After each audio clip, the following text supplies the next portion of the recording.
Assalamualaikum warahmatullahi wabarakatuh. Pada video kali ini saya akan bahas tentang masalah gagal bayar di Shopee, baik Shopee pinjam atau Shopee Later. Simak video ini sampai habis. Teman-teman, siapa sih yang masih gagal bayar di Shopee, baik di Shopee pinjam atau di Shopee Later? Oke, bicara Shopee Later, memberikan kemudahan bagi konsumen untuk beli barang dan melunasi tagihan dalam jangka waktu yang bervariasi, mulai dari 3 bulan, 6 bulan, hingga 12 bulan. Pesatnya pertumbuhan pengguna Shopee PayLater setiap tahun menunjukkan bahwa metode pembayaran ini semakin diminati oleh masyarakat.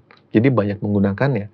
Namun, perlu diingat bahwa pemilihan Shopee PayLater juga membawa tanggung jawab. Jadi buat kalian, penting untuk memastikan bahwa kalian tuh mampu membayar tagihan yang diakumulasi melalui fitur ini. Risiko yang dapat timbul jika kalian tidak mampu membayar tagihan dari Shopee ini, itu akan mengganggu kehidupan kalian dalam sehari-hari. Jadi, si debitur ini tidak hanya menerima teror, tetapi juga dapat dihadapkan pada ancaman somasi. Dan seringkali menjadi pertanyaan adalah, apakah gagal bayar Shopee, Shopee PayLater, atau Shopee Pinjam itu dapat dipidana?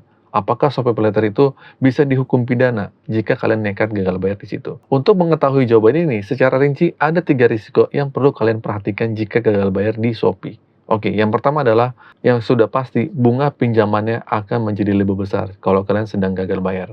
Nah, peningkatan bunga pinjaman menjadi salah satu dampak dari ketidakmampuan debitur atau peminjam untuk melunasi pinjaman tepat waktu. Dalam banyak kasus, ketika pembayaran terlambat, denda atau bunga tambahan dikenakan dan ini akan meningkatkan beban finansial di debiturnya. Nah, pada tahun 2022, OJK telah menetapkan batas bunga pinjaman yang legal untuk platform pinjaman online. Untuk pinjaman multiguna atau konsumtif dengan tenor pendek seperti kurang dari 30 hari, bunga maksimumnya hanya dikenakan 0,4% per hari. Sedangkan untuk pinjaman produktif, kisaran bunga yang diizinkan berkisar 12% hingga 24%. Peraturan ini dijelaskan secara rinci bertujuan untuk melindungi konsumen dari potensi penyalahgunaan atau beban finansial yang tidak terkendali.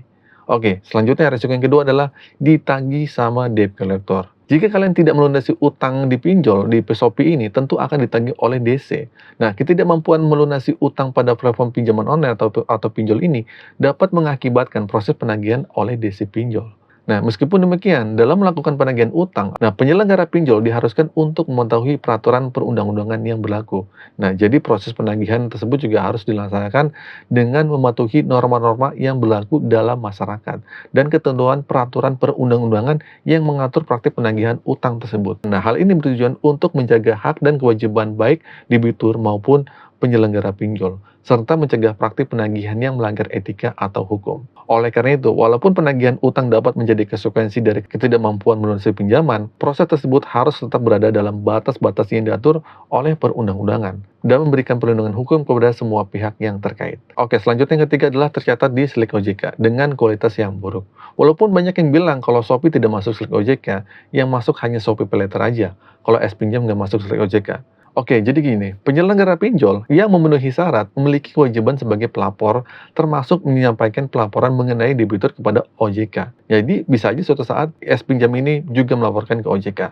Laporan ini mencakup berbagai informasi terkait debitur, seperti fasilitas penyediaan dananya dari mana, anggunannya, penjaminnya, pengurus dan pemiliknya, serta informasi keuangan debitur. Salah satu catatan yang dapat menciptakan dampak negatif bagi debitur adalah tercatatnya informasi mereka ke sistem layanan OJK dengan status kualitas yang buruk. Nah, informasi ini dapat mencakup keterlambatan pembayaran atau ketidakmampuan debitur untuk melunasi pinjaman online yang tepat waktu. Jadi, pencatatan di Slick OJK memiliki konsekuensi serius terhadap reputasi keuangan seorang dan dapat mempengaruhi kemampuan untuk mendapatkan pinjaman atau fasilitas keuangan lainnya di masa depan. Oleh karena itu, penting bagi kalian untuk memahami dan menjaga kualitas kredit kalian agar terhindar dari dampak negatif dengan status kualitas yang buruk.